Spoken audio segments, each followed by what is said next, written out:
gainowo haaju e gainowo maaro na gootum. Ko wiyete gorko na darnde. Na ɗum woni gorko dey. Si tawno ko darnde juundi e cembe woni gorko,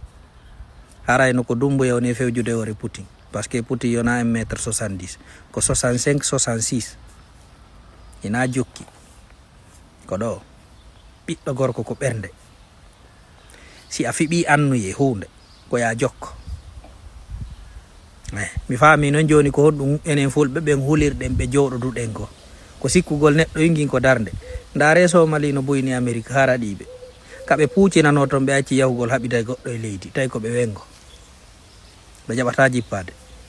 Somali ɗon andi ɓe ka ɓelle no haari no sembi no dari no towi ha ka piiji ɗi fof ko ɗo. Mosiɓɓe fewno ɗo hakkunde Iran e Amérique ɓe yewtudude hiɓe suti ka ɓe fottata kongu ɗi fi yo ɓuttu ngu waɗu koyo Amérique watti to kala kamɓe ko fonoy koy ko ɓe bonni e nder Iran. Ɗum no évalue heede 300 milliards de dollars, milliard temeɗɗe tati dollar fi wattitagol ko ɓe bonni kon e nder Iran. Joni noon ɓe yewtano si ɓe watti ɗin ɗon ɗi versama ɓe hendike ɗi ɓe yewta noon joni fi ndiyan ɗan ko honno ɗon kadi wawete feƴƴirede taskiji e piiji. Andi toon noon Amérique ɓe investisi ko yata 100 milliards fi ɗe guere fof woni ka asfin makul zéro. Joni ɓe watta e ɗon kay 300 wona 400 et quelque fi yo ɓuttoiru yilto kadi ndiyan ɗan kadi taxiji waɗe ko ono ka aduna ɗo koya aru anda ma ara andineɗa ma hotaron ka andude ko ɗum woni aduna on gelike milliard temeɗɗe tati dollar ɓe watta Iran. Sikku ɗon ko giggol ɓe woni wattirde ɗum ka ko ɓa wulani fof katara bi kamɓe. Si tawno ko giggol e yiɗugol ɓuttu e yiɗugol moƴƴere arayno ɓe wattino Libye ka arayno ɓe wattino Irak arayno ɓe wattino anditi tun nokkeli buy arayno ɗon kay ɓe wattino. Joni ɓe investisi heede 100 milliards miggi je maɓɓe sunnama avion je fof bonnama yalti zéro ala ka ɓe wullito.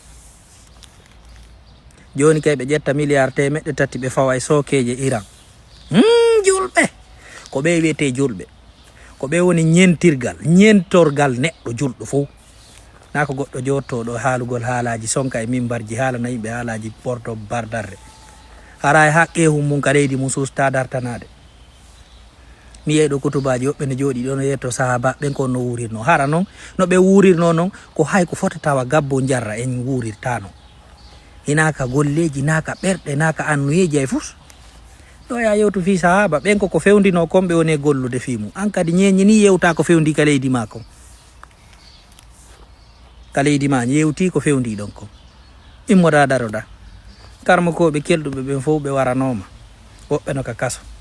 ko heddi kon hande ko ɗaɓɓa ɓe sayre wawɓe no mi wayi ɗo ni billahi ɓe feewa ɓe sataki fewde on gelike ɗum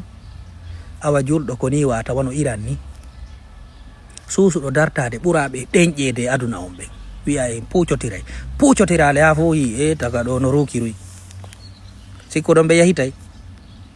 Joni ko ɓe wattu leydi ɓe andi ɓe waɗa taxiji ka ndiyam ɓe yewta noon joni jooɗo yo noon e taabu ñande go kadi ɓe ƴetta kafe ɓe yara ɓe jala mayɓe ɓe julɓe ɓe waɗana ɓe sadaka ɓe waɗana ɓe funérailles moƴƴina mo kala ɓe wallina fuleer ɓe hirsanayi yo Allah yaafo feƴƴinan ɓen ɓeeɗa kadi yo Allah yaafana wallina fuleer mo kala winde e taariga walline wuruɓe ɓe yara kafe hoye jooɗo fija jala fi aroyay ɓe yo ɓerɗe mum ɓuttu ko ɗum wiyete gorko. Enen hay ko ɗum piiji buy mi yewano no yurmi gorko na hina darnde hina jukki na cembe wallahi na ɗum yayi ndaro windo e ka Google ɗo Pablo Escobar combien de métre jogi combien de kilo jogi no o jiiɓuno aduna o fof ha ñande gurdan ɗan lanni fi makko haalte ndaare wano ɗi savanji kay Karl Max Weber yeyi ndaaro si ɓen ko yimɓe juutunoɓe darinoɓe marnoɓe becce miskilɓe ko hoore nden gaduwa miskilde gaduwa wonde miskle ga enen sen yi goɗɗo no dari ɗo ndaare hay kawte men ɗen lagini ɗo e suusta patou sosoɓe no dari ɓuuri en maninka no dari ɓuuri en forestier ɓe no dari ɓuuri en nden koni yeɗi ndi beebi nayyi yalte ɗum somali radique américain ko harande hombo e ɓen ɗon ɓuuri harde jokken soɓe yandi selen o pagay ko wonɗen piiji fitilité ko ala nafa fus ɓiɗɗo gorko ko ɗo